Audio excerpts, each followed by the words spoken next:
The heart monitor beeped slow and steady, the only sound in a room my own son couldn't bother to visit for 13 years. When he finally walked in, his eyes didn't carry guilt, only calculation, the kind that counts inheritance before the body's cold. So when I asked the doctor for the papers, I made sure the pen I held would sign his lesson, not my surrender. That was 3 weeks ago. Even now, I can still feel the sterile chill of that hospital room on my skin, the faint smell of antiseptic mixing with the sting of something far sharper, recognition. Recognition that love, the kind you break your back and your heart for, can rot if it's fed to the wrong person. My name is Margaret Fields, 64 years old, retired teacher, widow for nearly 2 decades. I used to think my greatest legacy would be my son, Daniel, my only child, my reason for surviving after his father passed. But life, I've learned, has a cruel sense of humor. You spend your years pouring warmth into someone, only to find that what you raised wasn't a man, but a mirror of all the things you ignored: greed, pride, and absence. Daniel left home when he was 22, said he wanted space, freedom, a life that wasn't defined by his mother's small dreams. I didn't stop him. I sent him money when he asked, defended him when neighbors whispered about his failed startups, his drinking, his debts. Even when the calls stopped, I told myself he'd come around. I told myself I just had to wait. 13 years. Not a birthday, not Christmas, not a single message when I collapsed with that first heart attack. The silence stretched so long it became a companion, cold but predictable, until the day he appeared at the foot of my hospital bed like a ghost who'd found his way back not through love, but through opportunity. He didn't even say my name at first, just glanced around the room, smiled that half smile I used to think was charm, and said, "So, you really scared them this time, huh?" I wanted to believe there was concern hidden in the joke. I looked for it in his eyes. All I found was calculation. He sat down, crossing his legs like he owned the place. "Listen, Mom," he said. "I know things have been distant, but I've been thinking a lot lately about family, about how I should be here for you now."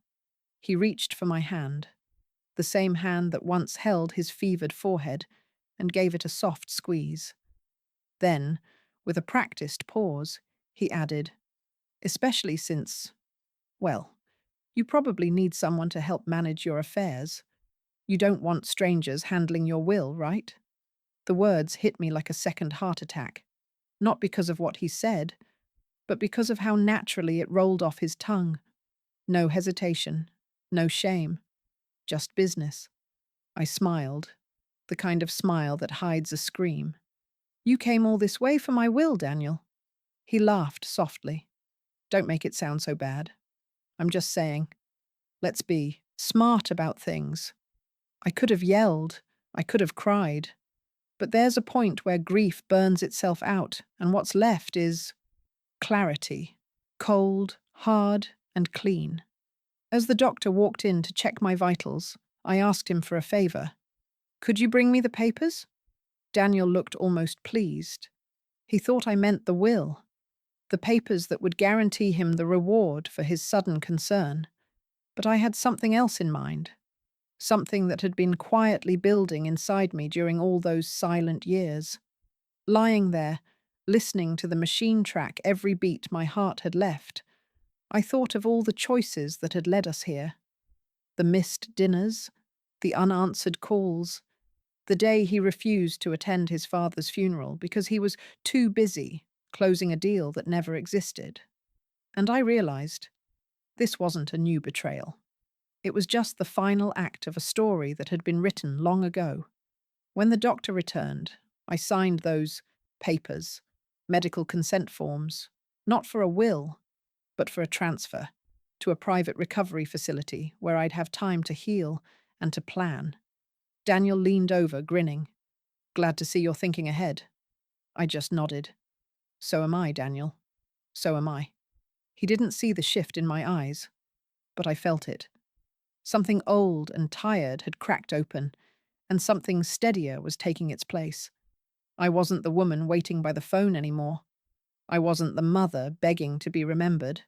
I was the woman who'd finally learned that silence isn't patience, it's power. He thought he'd come to collect an inheritance. He had no idea he'd just inherited a storm. I didn't sleep much those first few nights in the recovery ward. The machines hummed and clicked in the dark, a mechanical lullaby that mocked me with its steadiness. Every sound brought back the image of Daniel's smirk, the one he wore when he thought he'd already won. Funny thing about heartbreak at my age, it doesn't come as an explosion anymore. It seeps, slow and steady, through the cracks of old memories. I kept thinking back to when Daniel was small. He used to run down the hallway in his father's oversized coat, dragging it across the floor. Said he wanted to grow into it. I'd laugh, straighten the collar, and tell him he already had his father's spirit, brave, ambitious, unstoppable. Turns out I was right about the ambition part. I just never expected it would grow teeth. When his father, Paul, died of a stroke, Daniel was only 19. I remember sitting at the kitchen table, my hands shaking over a cup of coffee gone cold. He didn't cry. He just said, "What's going to happen to the house?" That should have been my first warning. But grief is a fog that makes even red flags look like rose petals. I sold my wedding ring that year to keep him in college. He didn't know that. Or maybe he did, and didn't care. Either way, I told myself it was worth it. That's what mothers do. We turn our bones into bridges and hope our children walk over gently. But Daniel ran. He ran from responsibility, from family, from me. When his calls came, they came with a request attached. "Just this once, Mum. I'll pay you back soon." I kept a little notebook of every transfer: $300 for rent, $500 for business supplies, $2,000 to keep the investors from walking. The notebook's still in my dresser, pages soft from being turned over too many times. I used to look at it when I missed him, convincing myself those numbers were proof of connection, not distance. By the time the silence settled in, I'd already begun shrinking my life down to fit the waiting. I stopped baking because it felt strange to eat something sweet alone.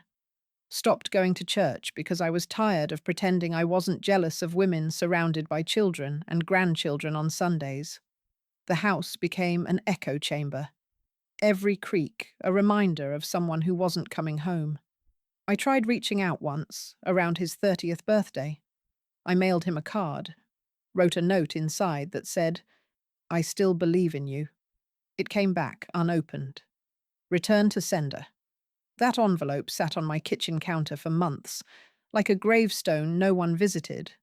Sometimes I'd catch myself imagining what kind of man he'd become, if he'd married, if he ever told stories about me.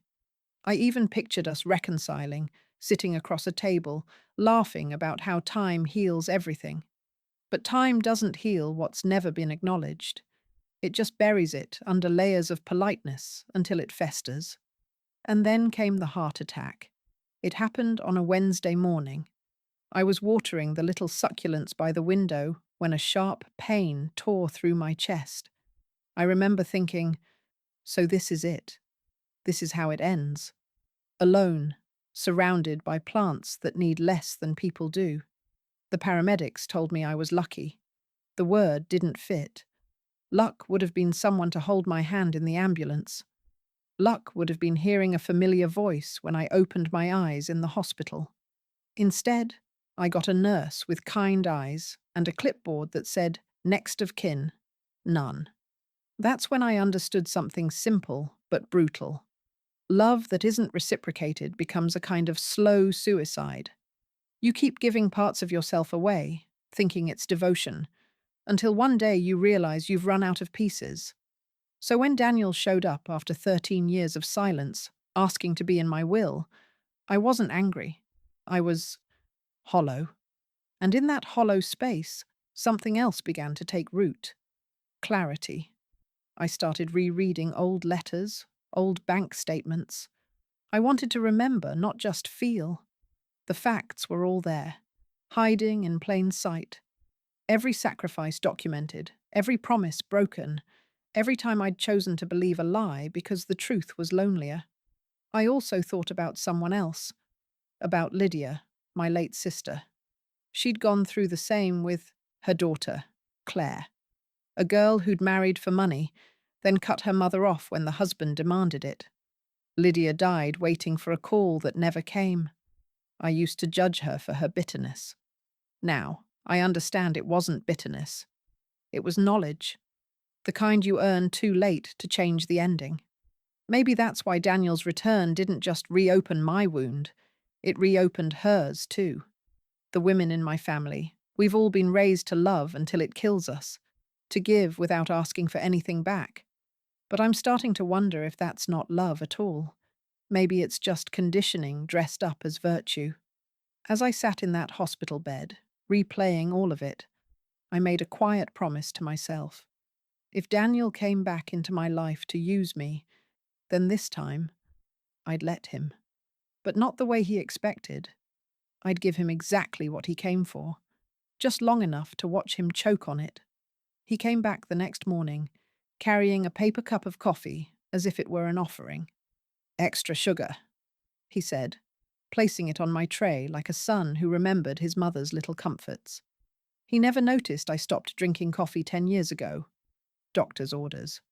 I watched him stir it anyway, the plastic lid rattling against the cup. There's something eerie about seeing your child perform affection like a routine he learned from watching someone else. "Feeling better?" he asked. "Alive," I said.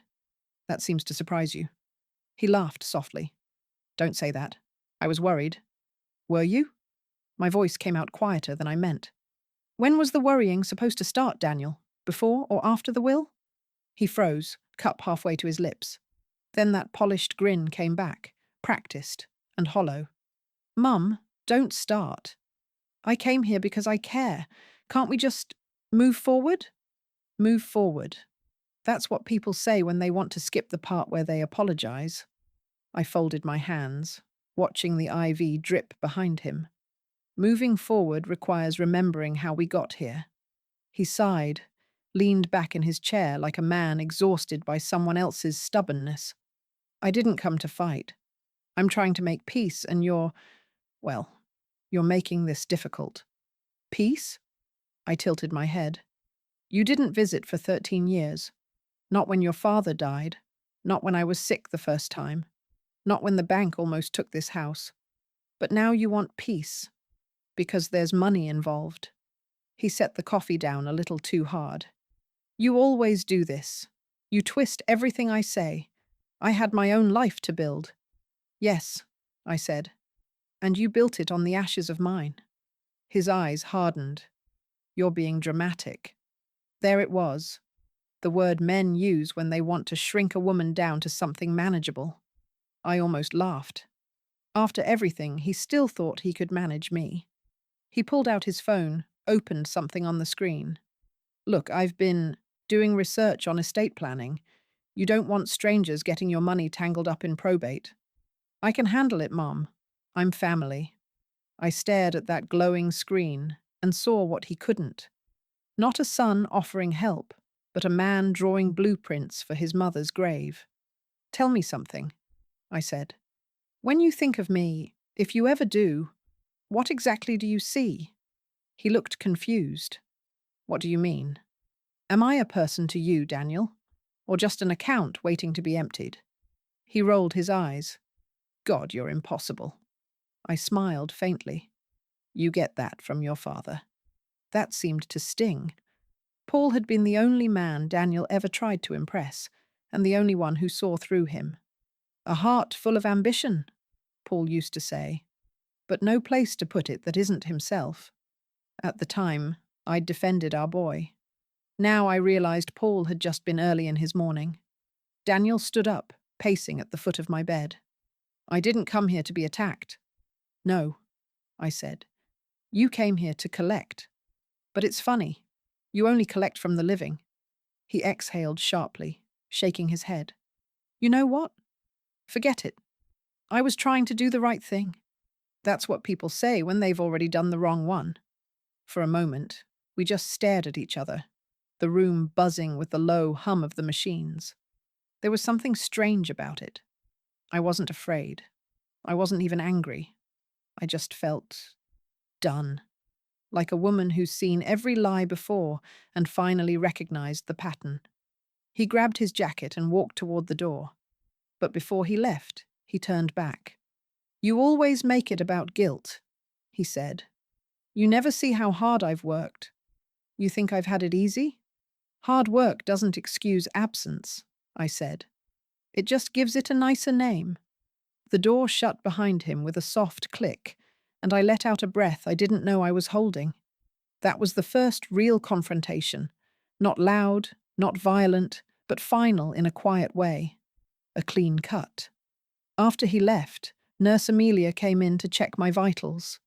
She was young, maybe 30, with tired eyes and a softness that hadn't hardened yet. "You okay, Mrs. Fields?" I nodded. "My son stopped by." "That's nice," she said, smiling. I looked at her for a long time before answering. "Yes, nice." She didn't need to know the truth, that it felt more like being robbed twice.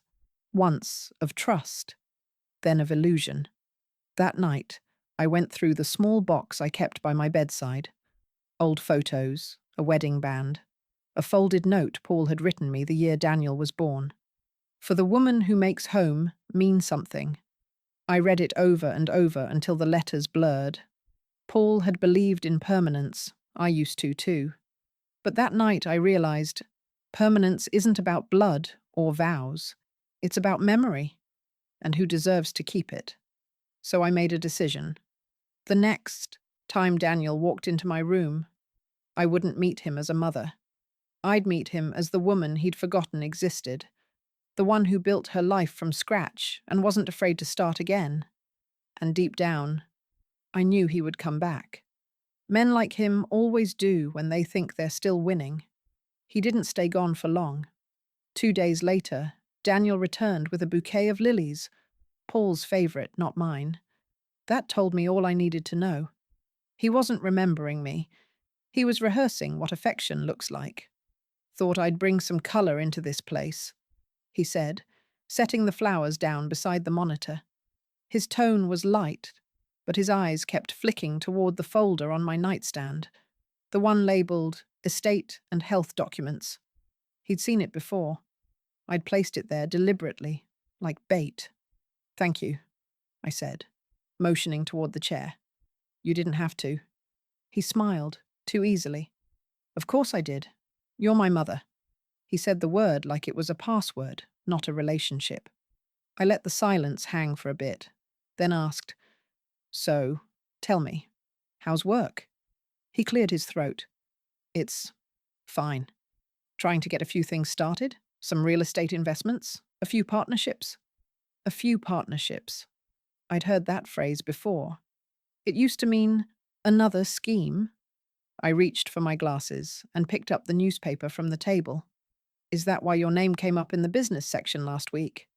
That wiped the smile clean off his face. "What are you talking about?" he asked, too quickly. I folded the paper and handed it to him. There it was. "Local entrepreneur Daniel Fields faces allegations of misused investor funds." His face tightened. "That's exaggerated. The media twists things. It's not even official." "Is that why you came here then?" I asked quietly. "To make sure your name's on something more reliable than a startup." He didn't answer right away. He just looked at me, the calculation returning, sharper this time. "You think the worst of me?" he said. "You always have." "No," I said. "I used to think the best of you. That was the mistake." He looked away, jaw tight. "You don't understand how hard it is out there. Everyone's out to get you. Investors, clients, they all want something. I just need a little time to fix things. If you could put you in my will." I finished for him. He flinched. "That's not what I was going to say." Yes, it was. For the first time, he looked smaller, like a boy caught in a lie but too proud to apologize. "I'm not a bad person," he said. "Bad?" I echoed. "No, just hollow." The air between us thickened. He tried to recover, straightening his jacket. "You've always had a flair for drama." "Drama keeps me alive," I said. "Yours seems to keep you fed." He glared at me, and for the briefest moment, the mask slipped. There it was, the truth in his eyes. Desperation. Fear. Not of losing me, but of losing access. That was when it hit me. This wasn't just greed. He needed the money. Desperately. The allegations weren't noise. They were smoke from a fire he'd started long ago. I decided to test the flame. "You know?" I said, voice calm. "Paul left me a few things that aren't listed in the house records. Old accounts, documents, stocks. I never touched them. Maybe it's time I sort them out." He blinked. "Stocks." I nodded slowly. "Worth a fair bit, I imagine." He leaned forward. "Do you need help handling them? I know some people who could—" "There it is," I said softly. He frowned. "What?" "The reflex. You can't even let a sentence breathe before you lunge for the prize." He tried to laugh it off, but the sound was brittle. "You're reading too much into this." "No," I said, my voice steady. "I'm finally reading it right." That night, after he left, I called an old friend, Evelyn Hart, a retired accountant who used to work with Paul's firm. We hadn't spoken in years, but she still answered like no time had passed. "Margaret Fields?" she said, warmth in her voice. "You still breathing, old girl?" "Barely," I said, "but breathing's enough." I told her about Daniel, the visit, the sudden concern. She didn't interrupt once. When I finished, she sighed. "Men like that don't change," she said.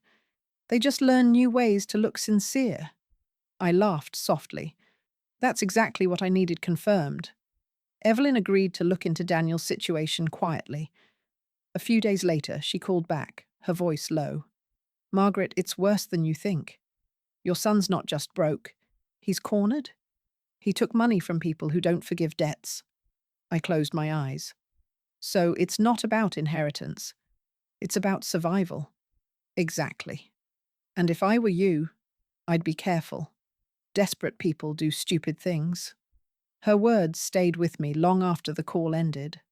The next morning, when Daniel came back, he wasn't carrying flowers. He carried a thin smile and a thicker folder. "I did something for you," he said. "Got in touch with a lawyer. He can help formalize everything. Your estate, your care, all of it. It's a good deal." "A lawyer?" "His lawyer." "Generous of you," I said, forcing a small smile. "You always think ahead." He nodded. "It's what you raised me to do." I studied him quietly. Every syllable, every pause. He really believed he could play this game on my turf. "All right," I said finally. "Let's meet your lawyer." His relief was immediate. Too immediate. And just like that, I knew. This wasn't the end of his plan.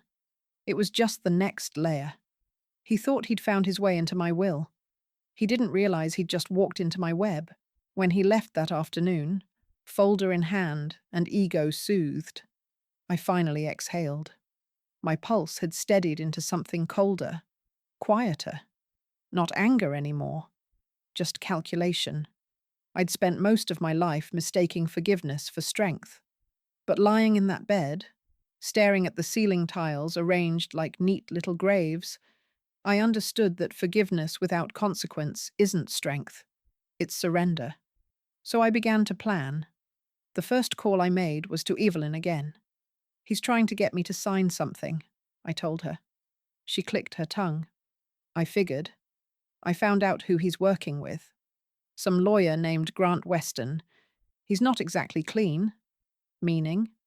"Meaning he's been disciplined twice for coercing signatures from elderly clients. Daniel probably found him through the same people funding his little ventures."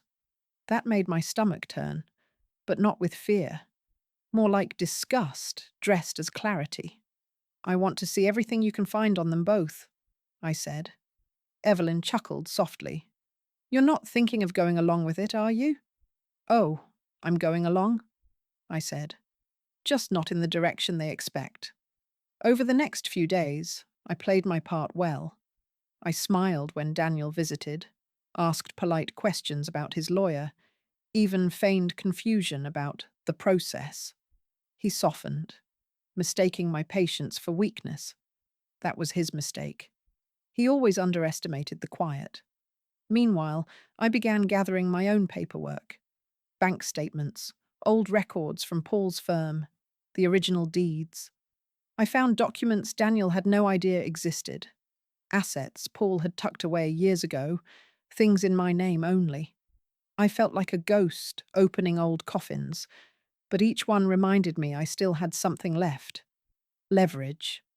When I was discharged from the hospital, I returned to the house, dusty but standing, like me. The first thing I did was pull down the heavy box from the closet. Inside were all the things I hadn't been ready to face: our mortgage papers, Paul's death certificate, and that notebook filled with every dollar I'd ever sent Daniel. I laid it all out on the dining table like evidence in a trial, because that's what this was becoming: a trial. And Daniel was about to be both defendant and witness. That night, Evelyn came over with her laptop and a bottle of wine. "You're sure you want to do this?" she asked. "I've spent my whole life cleaning up his messes," I said. "This time he can clean up mine." She smiled at that, pouring 2 glasses. "Then we'll make it airtight. What's the goal?" "Simple," I said.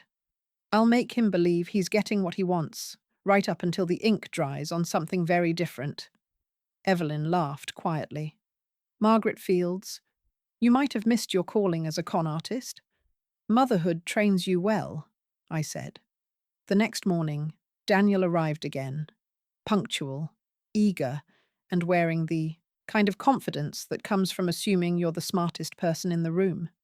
He introduced me to his lawyer, Grant Weston, a man who smelled like aftershave and arrogance. "Mrs. Fields?" he said smoothly, shaking my hand. "Your son tells me you're ready to make some important decisions." "I am," I said, smiling. "I've thought a lot about what's fair." He nodded approvingly. "Good. That's all we want, to make sure your wishes are properly documented." He didn't notice Evelyn sitting quietly in the corner, pretending to be my friend from church. Or maybe he did, but dismissed her. Older women blend easily into the background when men think money's the only thing in focus. Grant began laying out the documents: a will draft, a power of attorney, a few standard agreements. The way his pen hovered near the signature lines told me exactly how many times he'd done this before. "Take your time reading it," he said, "but it's mostly boilerplate." I adjusted my glasses and glanced through. The wording was subtle, but clear enough. Power of attorney transferred to Daniel immediately upon my signature. He'd have access to all financial accounts within 24 hours. Clever, almost elegant in its cruelty. I looked up, smiled faintly, and said, "I trust my son. If he says this is right, I believe him." Daniel looked both touched and triumphant. "You won't regret it, Mum." "I rarely do," I said. "But just to be safe, could I have a copy for my records?" Grant hesitated. "Of course," he said eventually. Evelyn met my eyes, her expression saying everything. Patience. Once they left, she and I got to work.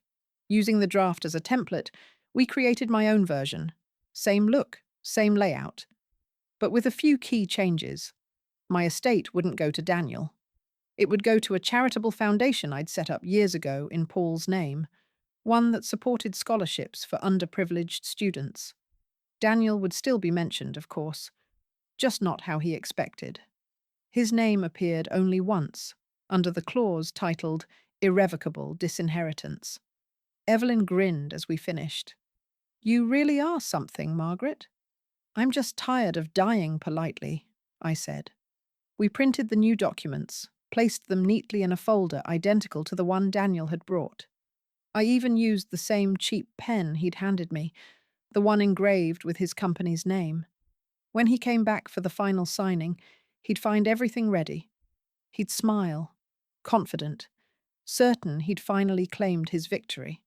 And I'd smile back, because he'd be right. He would claim something that day, just not what he'd planned. The day of the signing came draped in stillness, the kind that comes before a storm finally decides it's had enough patience. Daniel arrived wearing a navy suit, tie slightly crooked. He'd tried to look professional, but desperation doesn't iron out easily. Grant trailed behind him, smug and efficient, carrying the same polished briefcase from before. "Morning, Mum," Daniel said, kissing the air near my cheek. His cologne lingered. Expensive, loud, temporary. I'd worn my plainest cardigan. Let them think I was small. People like that always make the same mistake. They confuse simplicity with surrender. Grant opened his folder. Papers spread neatly across the table. "Everything's ready," he said. "Once you sign, we'll have it filed this afternoon." Evelyn sat quietly beside me, playing the role of my timid friend again. Only this time, her eyes gleamed with a private fire. I took the pen. My hands didn't tremble. That surprised me. I thought maybe justice would come with nerves, with shaking. But no, justice, when it's been ripening for years, feels steady. Daniel hovered, a little too close. "You sure you're okay, Mum? I can explain anything you don't understand." I met his eyes. "You always could, Daniel. Even when you shouldn't have." He smiled like it was a compliment. I signed the papers slowly, deliberately, on every line Grant indicated. My copy, the real one, was already tucked away in the second drawer of the desk. They'd never know. Not yet. When I was done, Grant gathered the pages with the reverence of a man who thinks he's closing a deal. "Excellent," he said. "I'll have these processed right away." "Wait," I said. "Let's get a photo, for the record." Daniel blinked. "A photo? Just to mark the moment.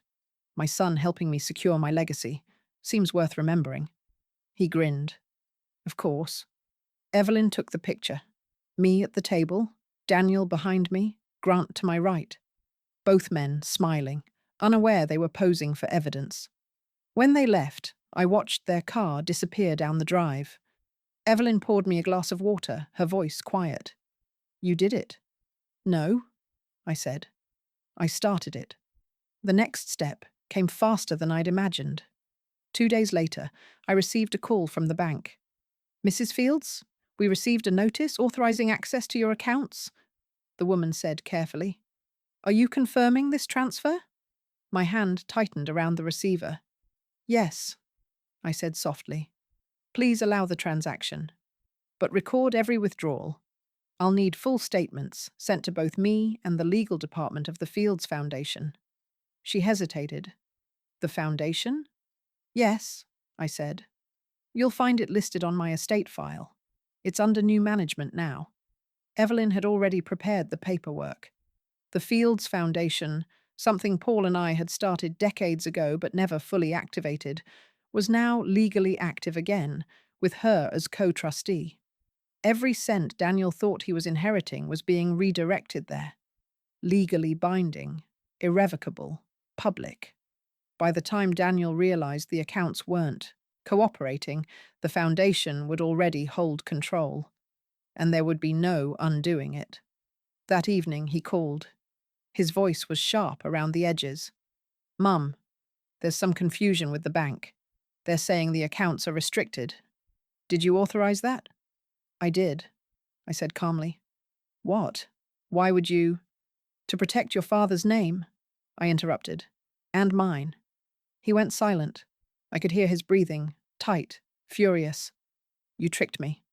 "No," I said. "You assumed. You don't understand what you've done. I needed that money." "I know," I said quietly. "That's why I couldn't give it to you." He started shouting then. Words I'd never imagined hearing from my child. Accusations. Blame. The raw, panicked voice of a man watching his last lifeline slip through his fingers. When he ran out of breath, I said one last thing. "Daniel, You can still visit me, just not as a beneficiary, as a son, if you remember how." Then I hung up. 2 weeks later, the news broke. Local entrepreneur Daniel Fields under investigation for financial misconduct. His photo sat right beside the headline. His confident smile frozen. That same suit, that same tie. The one from the picture Evelyn had taken. It was over quicker than I expected. When you pull the rug out from under a liar, it's not the fall that kills him. It's the silence that follows. He came to see me one last time. No flowers this time. No folder. Just a man stripped bare. "They froze my accounts," he said, voice low. "They said your lawyer sent them something." I nodded. "She did. It's all legitimate." He sank into the chair, staring at the floor. "You wanted to ruin me." "I wanted to remember myself," I said. He looked up, eyes wet with something between rage and shame. "You're just like Dad. Cold." "Your father wasn't cold," I said softly. "He just stopped lighting fires for people who never stayed warm." He didn't answer. He just stood and left. The sound of the door closing was final, like a judge's gavel. That night, I sat in the same chair, letters and photos spread across the table again. For the first time in years, I felt something close to peace. Not joy. Peace. The kind that doesn't need witnesses. I wrote one final note for Daniel, sealed in an envelope. "When you're ready to be a son again, I'll be here. But you'll have to meet me as an equal, not a claimant." I placed it beside the empty coffee cup he'd left behind all those visits ago. A small relic of what used to be love, now quiet evidence of what love must become when it finally learns to protect itself. The weeks after Daniel's downfall were quieter than I expected. No fireworks, no grand closure, just air that finally felt breathable. The newspapers had his name printed under words like fraud and misappropriation. I didn't gloat, I just folded the paper neatly and put it away. Some truths don't need celebration. They just need daylight. Evelyn kept me company through the noise that followed. She'd come by with soup and updates from the Fields Foundation. "Applications are flooding in," she said once. "Your husband's name carries weight again." Paul would have smiled at that. The same man whose savings Daniel once dismissed as dead money was now funding scholarships for kids who'd known hunger, but not opportunity. The irony wasn't lost on me. Life began to stretch out again. Mornings started with the sound of the kettle instead of the phone. I tended the garden, trimming away what had overgrown in my absence. Even the air seemed lighter. Not happy, but clean. Daniel called twice. The first time he wanted to talk. The second time he left a message, his voice tight, almost cracking. "I'm sorry, Mom. I didn't mean to hurt you. I just didn't know what else to do." I saved it. Not as forgiveness, but as evidence that remorse, however late, had finally found its way to his tongue. A few weeks later, I got a letter. No return address, just familiar handwriting. Inside, a photo of him by a small coastal diner, apron on, eyes tired but human again. "I'm trying to be better," the note read. "I hope one day you'll let me make it right." I folded it carefully and placed it beside Paul's note in my box. Love doesn't die, I thought. It just changes recipients. The foundation grew quickly. Letters from students arrived every week. Thank yous, stories, hopes. One boy wrote that he wanted to study law to help people who can't afford fairness. I smiled at that line. Maybe the world was still redeemable, just not through the people we expect. Evelyn and I often sat on the porch with tea, watching the sun bleed out over the garden. "You know," she said once, "you didn't destroy him. You just stopped protecting his version of you." She was right. I hadn't sought revenge. I'd reclaimed myself. Revenge burns fast. Reclamation lasts. Sometimes I still see the boy Daniel used to be, the one who wore his father's coat, sleeves dragging along the floor. I mourn him, not the man he became. I suppose both of us lost something we couldn't return. One night, a storm rolled through. Power went out. The house flickered with candlelight. I sat by the window, listening to the wind test the walls. Everything held. The garden bent, but it didn't break. That's how I see myself now. Weathered, rooted, still standing. I thought about that day in the hospital, his voice saying, "I'll help, if you put me in your will." How calmly I'd smiled and asked for the papers. How he mistook strategy for surrender. He thought he was watching me give up. I was watching him reveal where to cut. Now, when I look out the window each morning, I don't wait for his car. I don't wait for anyone. My peace isn't an apology. It's proof I survived my own forgiveness. Justice didn't roar for me. It whispered, "Now you can rest."